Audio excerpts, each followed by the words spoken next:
Всем привет! Кому интересно была постройка моего автодома, решил снять по-быстренькому краткий обзор того, что получилось. У нас уже холодает, -1. И вот результат. Его перекрасил, на капот просто наклеил наклейку. Здесь у нас боковой рундук деревянный, сделан из фанеры. Есть обычно мангал, угли, газ, там инструмент какой-то мелкий. Вот так оно все закрывается. Здесь маленький замочек для путешествий. Вот такой вот. Боковые защелки. И вот так фиксируются. Так, тут надо нажать. Вот так. И с другой стороны.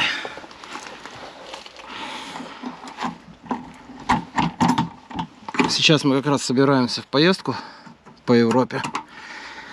Толком еще не знаем, куда поедем. Так, здесь находится бак для автономки. Так, замочек я уже закрыл. Сейчас попробуем открыть одной рукой.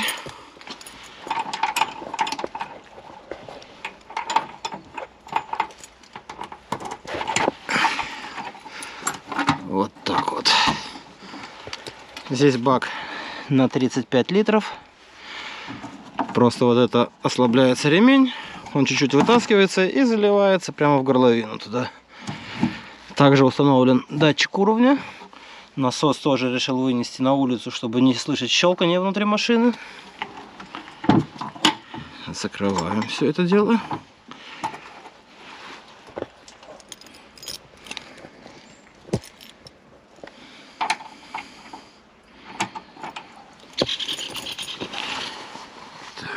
И вот так вот.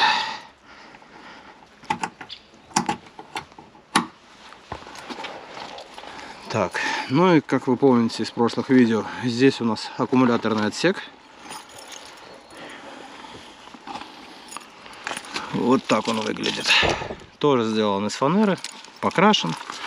Все по-простому. Так, какой его ключ вообще? Ага, красил прямо снаружи. Вот такие вот батареи с AliExpress. Всего 4 батареи, каждая по 400 ампер-час. Литий-фосфат. Итого у нас 1600 ампер-час.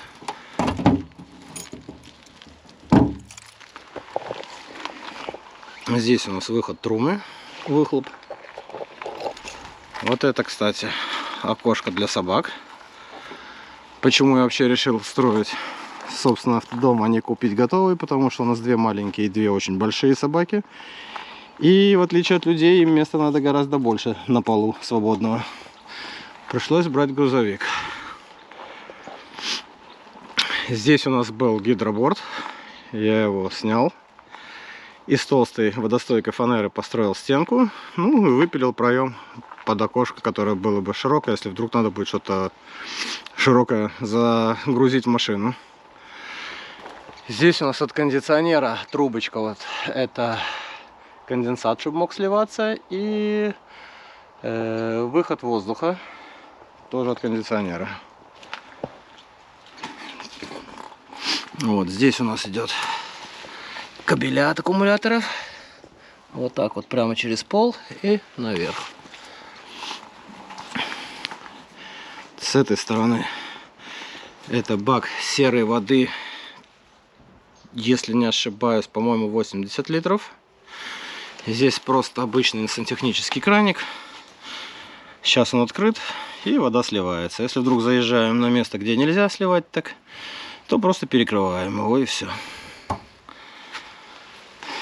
Так, тут у нас гнездо для внешнего электричества. Пока мы стоим возле дома, воткнут, чтобы заряжал аккумуляторы. Вот.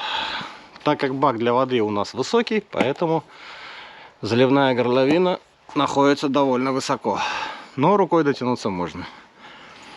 Бак на 240 литров чистой воды. Так, вот наши окошки основные. Что у нас тут? Пластиковый ящик. Тут у нас шланги для залива воды, буксировочный трос, электрический трос кидаем. И так всякая мелочевка.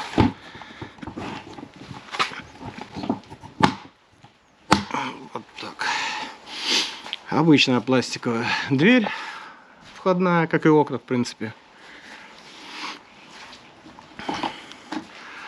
Предупреждение, чтобы никто не подумал залезть.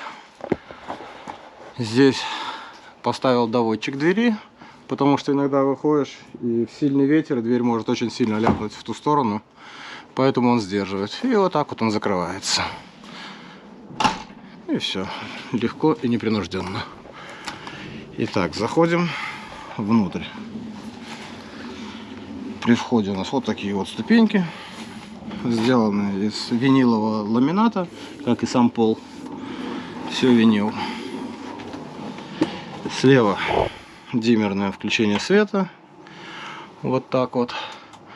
Можно регулировать максимальную яркость. Посмотрим сразу освещение. Тут 3 лампы. И вот так вот они регулируются. Можно сделать совсем ночной режим. Так, как мы закрываем двери и окна, шторки. Вот такая вот система. Очень просто скрыться от посторонних глаз. Или на ночь, или днем, если вдруг захотелось поспать и мешает солнце. А чтобы они не брякали, здесь есть вот такое вот крепление. Они просто вставляются и все. Ну и на всякий случай задвижка быстрая. Тут у нас ящики, держатся на резинках просто. Они вот так вот отщелкиваются. Выдвигаются, и вот таких 2 ящика. Здесь я прикрепил колонку. Там у нас зарядка все, что от 12 вольт. Чуть ниже у нас 2 розетки 220. Всякие кабеля, мелочевка. И тут 2 отсека для обуви. Вот. Так, внутри, в принципе, кроме обшивки, тут немножечко на потолке ничего не менялось. Ну, видеорегистратор установил. Но зато сделал вот такую интересную вещь. То есть вот это вот пульт съемный. И мы можем закрыть кабину.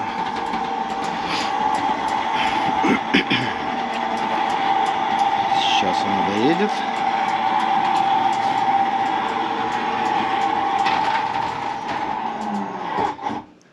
Она несет в себе 2 функции. Первая — это защитная, потому что с обратной стороны ее не поднять так наверх.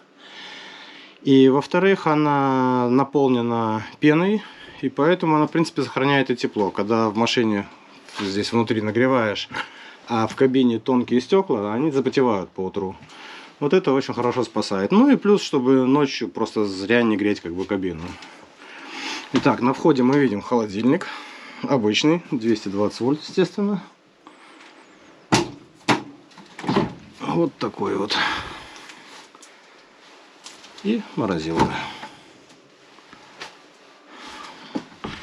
Ну, для этого нужны были, в принципе, большие батареи, чтобы хватало электричества на все. Ну, микроволновка. Вот такая вот. Далее, на холодильнике у нас вот такая вот фанерка. Для чего она нужна? Сейчас. Магниты очень сильные. С обратной стороны вставлены магниты, чтобы держаться на холодильнике удобно, потому что хранить ее больше было негде. И теперь показываю, для чего это надо. Во время езды или длительной стоянки, или ночевки, чтобы было больше места собакам, где развернуться и подойти к окну, вот так вот она ставится. Получается довольно большой еще отрезок места. Здесь китайская автономка, бачок на 10 литров, вот ее панель управления. Тут небольшая ниша для вещей, здесь еще одна. Крючки, Зачем я поставил китайскую автономку, если у меня есть дизельная труба? Я ее купил, и спустя 2 недели использования она показала какую-то ошибку. Вроде как свеча накала. Вот, отвез ее по гарантии в ремонт, оказалось, что там просто контакты отошли. Но я-то уже испугался и подумал, мало ли у меня в дороге опять что-нибудь с ней случится. И поэтому как резервную поставил, еще недавно китайскую добавил. Нашел для нее место вот здесь вот под креслом. И вот так вот она там установлена. Если видно, надеюсь. Вот. Что у нас тут под сиденьями? Решетка из Икеи. И вот такие вот ограничители, чтобы матрас никуда не съезжал. Вот так они выглядят. Под столом у нас 12-вольтные зарядки и 2 на 220.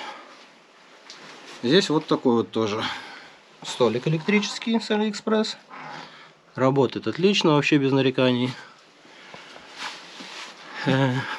Окошки работают в режиме форточки, либо можно открыть. Вот таким образом. Каждая открывается на себя. И здесь также такие же жалюзи.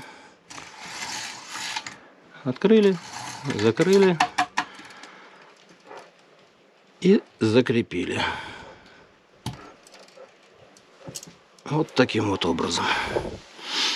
Теперь моя гордость. Кровать. Кровать нужна была двухъярусная, чтобы каждый, мы вдвоем с женой ездим, чтобы каждый мог спать свободно, раскинувшись, как ему нравится. Поэтому нижняя часть, она превращается в кровать. Вот такой вот пультик. Либо А, либо Б, не помню. Вот Б. Нажимаем, и стол опускается на самое дно. Сейчас немножко подождем, а пока он опускается, я попробую одной рукой открутить спинки. Точнее, одну спинку.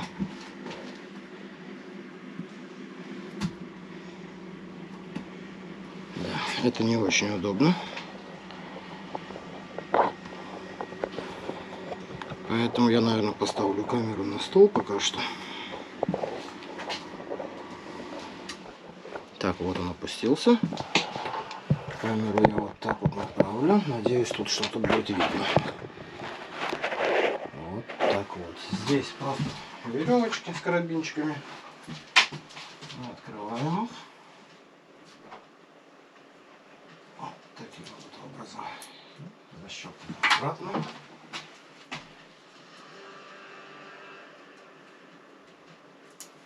И вот эта часть идет у нас на стол. Так, вот таким вот образом. Как видите, здесь лишнее место. И поэтому мы достаем отсюда недостающую деталь. И кладем сюда. Вот таким вот образом. Здесь у нас получается 2 на 90. Вполне себе удобная кроватка. Все на одном уровне и все хорошо. Вот так. А теперь смотрим, как второй ярус. Кровать практически максималка. Это вот так вот.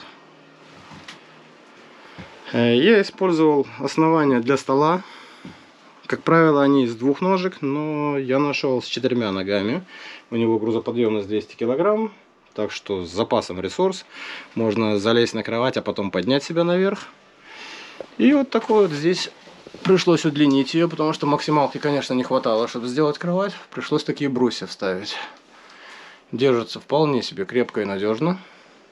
Наверху вот такие вот их блоки питания. И вот сюда вот вывел пульт. Занес сразу в память необходимую мне высоту. Например, нажимаем 2 и ждем.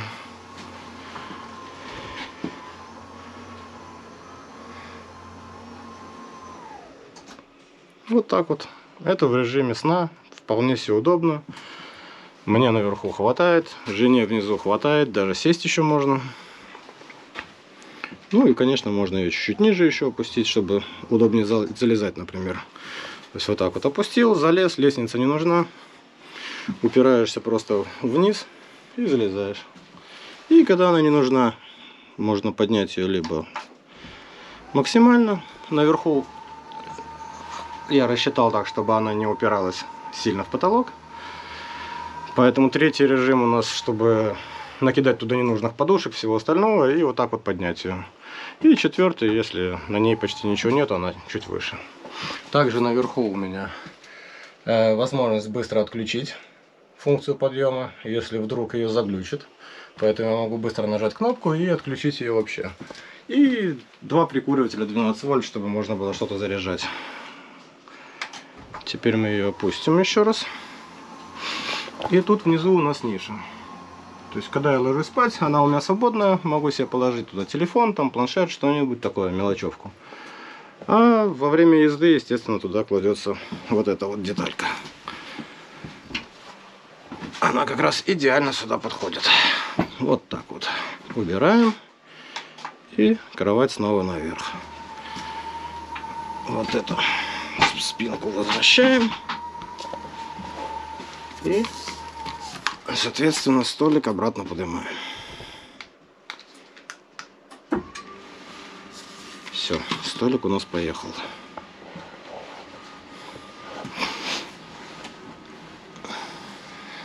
Вот таким вот образом.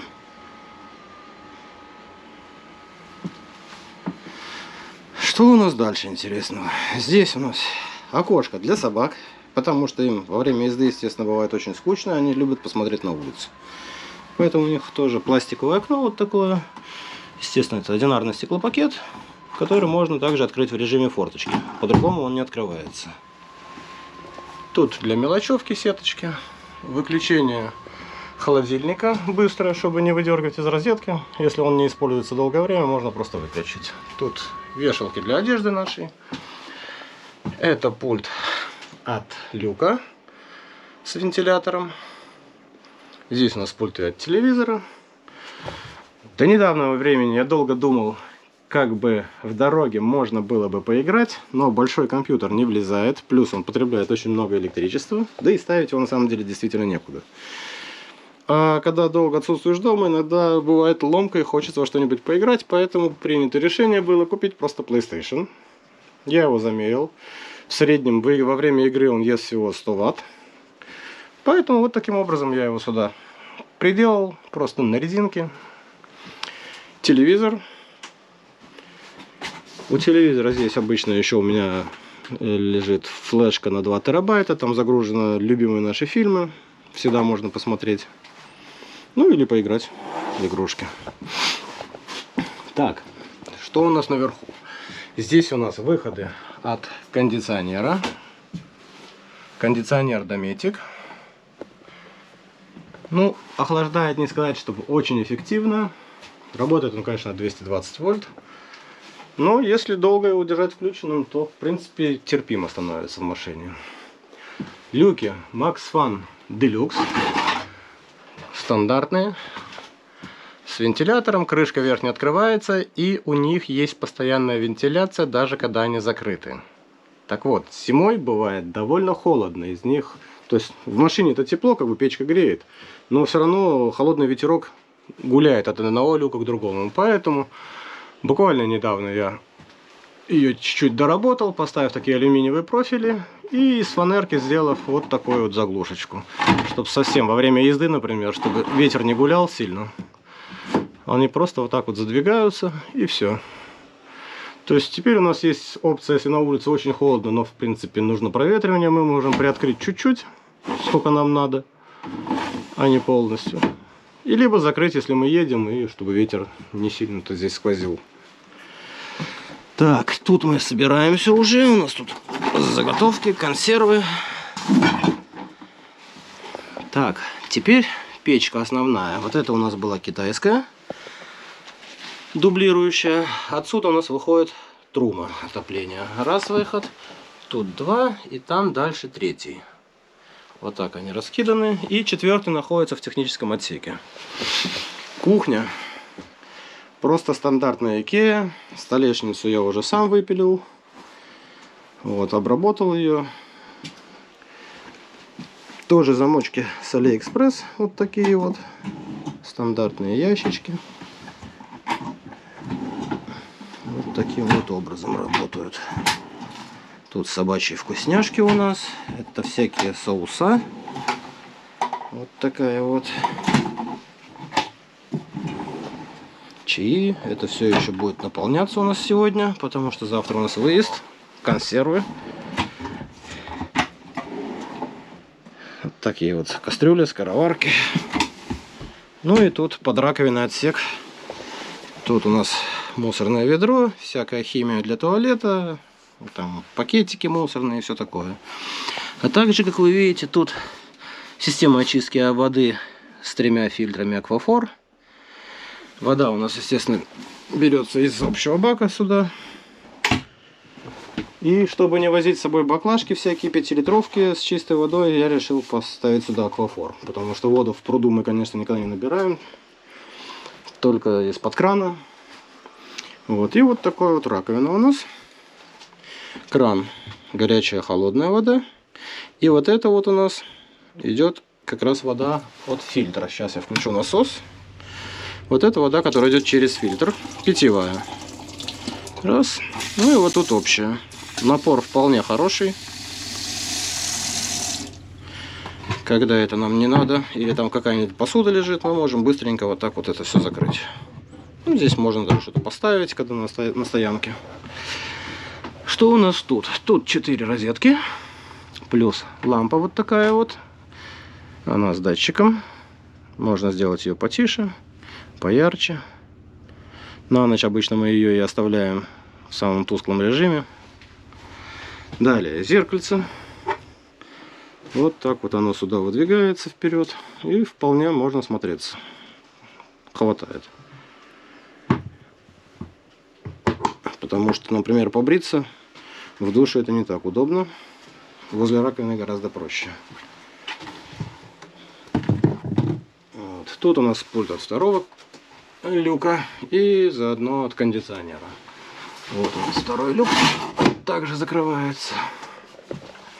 Так, панель управления автономкой Трума. Тут вода греется и воздух. Далее Victron Energy панель управления основная. Показывает топливо для автономки, которое у нас снаружи. И сколько свежей воды осталось. Ну и, соответственно, сколько у нас электричества потребляется, приходит, включен ли внешний источник. Сейчас у нас полная зарядка, потому что у нас от дома подключено питание. Далее, вот это место с антенкой, как видите, это мобильный раутер со своей симкой. Обычно он постоянно в зарядке и раздает нам интернет на всю машину. Вот такой вот. Тут включение насоса. Тут вентиляция.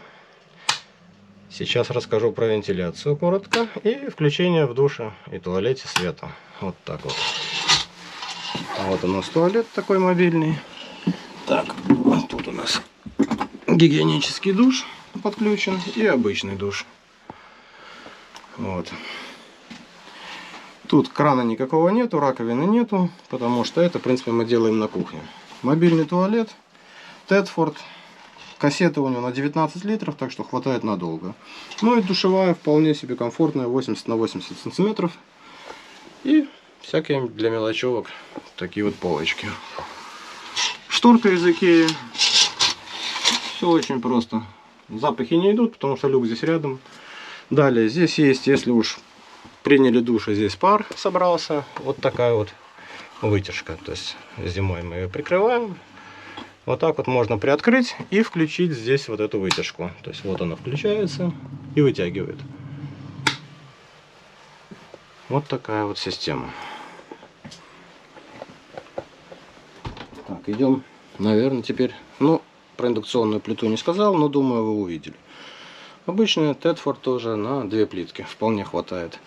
Если вдруг я вижу, что, например, электричества не хватает, может мы кондиционер включали или еще что-то, то мы используем походную газовую горелку. Кстати, не знаю, куда я ее сейчас запихал, но где-то она лежит.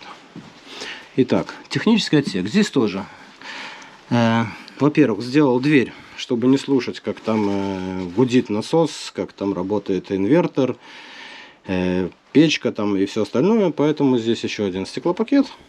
И опять же, бывает, что там нужно охлаждение этого отсека, чтобы воздух здесь ходил, чтобы техника не перегревалась.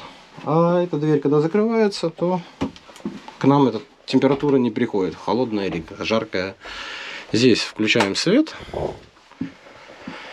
Вот такая электрическая система.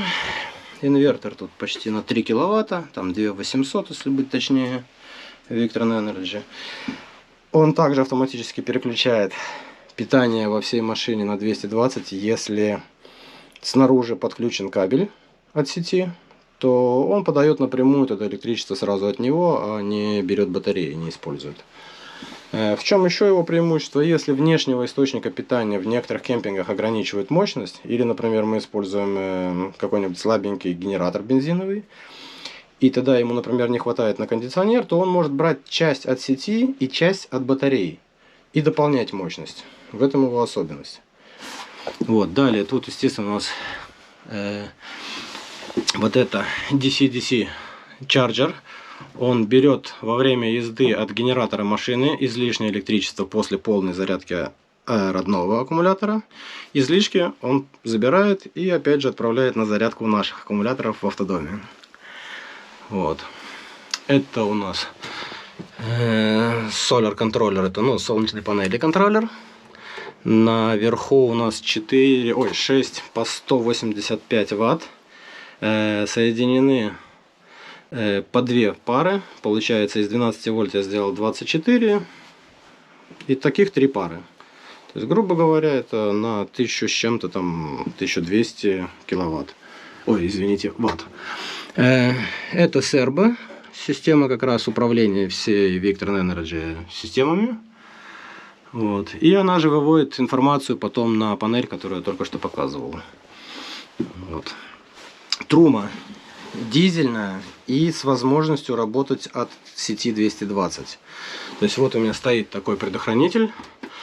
Если, например, у меня есть внешний источник от 220, мы ставим где-то в кемпинге, то я могу, в принципе, включить и тогда запустить труму не на дизеле, а полностью 220, чтобы она грела и воду, и воздух, не используя дизель.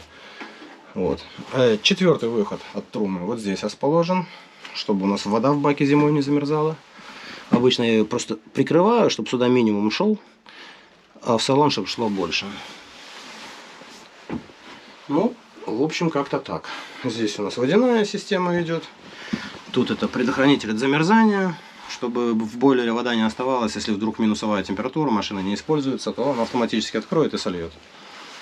И вот так все это выглядит. Здесь, конечно, не очень красиво, но как есть. Здесь красота особо не нужна. Тут гидроаккумулятор у нас на 18 или 12 литров, уже не помню. Вот такой насос. Бак вертикальный, поэтому получилась у нас такая высота заливной горловины. 240 литров запас воды. И дополнительные ниши для всякой мелочевки. Вот такие вот. Это у нас возможность подключить шланг и на улицу вытащить, например, сполоснуть собак. Здесь также шторка от посторонних глаз. И еще одна вытяжка. Вот такая вот. Плотненько я ее закрыл. Но, можете поверить, она открывается. Она также работает. Электрическая вытяжка, это общая из душа и вот это. Просто когда нужно, открываем одну, закрываем другую. Также здесь кондиционер. Это был не Dometic, это Truma, я уже забыл. Окей. Кондиционер Truma. И за ним находится тоже там вытяжка. Но она прикрыта вот этой вот трубой. Вот так вот у нас уходит здесь конденсат от кондиционера. В общем, такая вот система получилась. Отсюда мы выходим.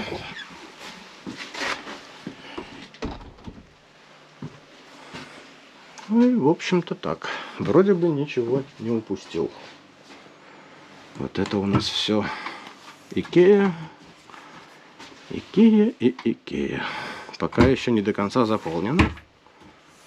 Но сегодня все будет наполняться. Вот, обычно здесь, конечно, на полу у нас лежит ковролин, потому что собакам здесь иначе скользко. Но сейчас я его вытащил, вытряхнул и местами даже сполоснул. Так, это мы убираем. И вот это мы поднимаем.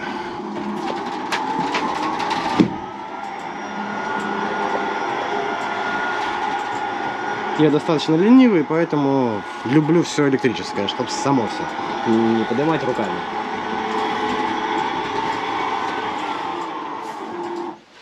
Ну, собственно, все.